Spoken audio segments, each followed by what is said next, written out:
Hello everyone, my name is Ryan D'Souza and I'm currently a resident working at Mayo Clinic, Rochester in the Department of Anesthesiology and Perioperative Medicine.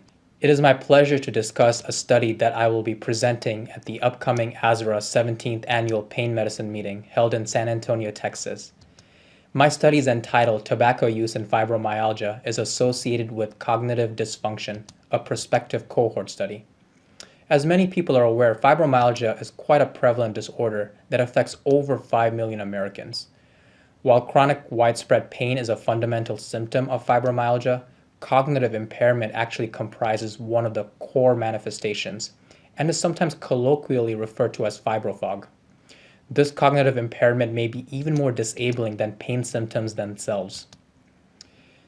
In fact, studies characterizing this cognitive impairment report that up to 80% of fibromyalgia patients experience memory decline, memory confusion, and concentration difficulties.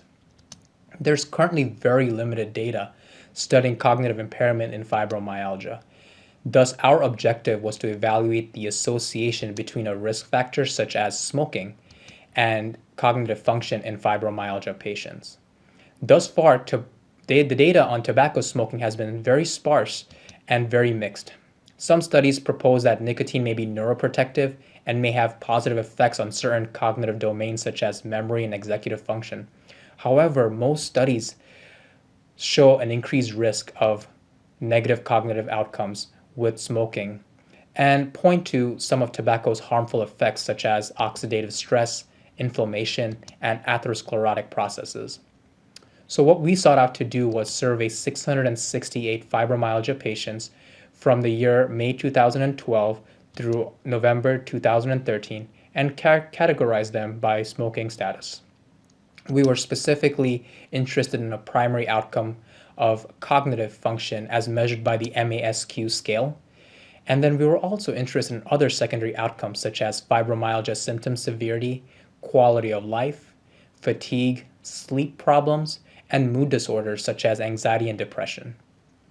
We then performed univariate regression analysis to identify if smoking was associated with these primary and secondary outcomes.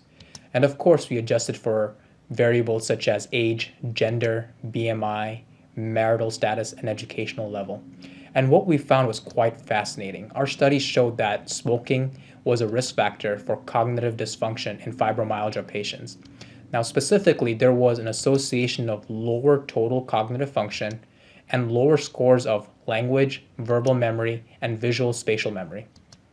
Furthermore, we found that fibromyalgia patients who smoke were also more likely to report increased fibromyalgia symptom severity, worse quality of life indices, worse sleep, and increased anxiety and depression.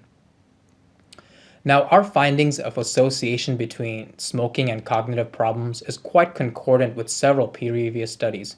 However, our findings extend to a fibromyalgia patient population, which was never done before, and also describes dissociable domains tapped by very well-validated translational cognitive questionnaires. However, based on findings from our study, it is still unclear whether smoking results in cognitive impairment or whether people with cognitive impairment utilize nicotine to cope with perceived cognitive dysfunction. Thus, it will be very useful for future studies to explore the utility of medications that help patients quit smoking and then assess whether these cognitive deficits do improve after smoking cessation. That concludes the summary of my project. I look forward to seeing you all at the upcoming ASRA conference. Thank you so much for your time and attention.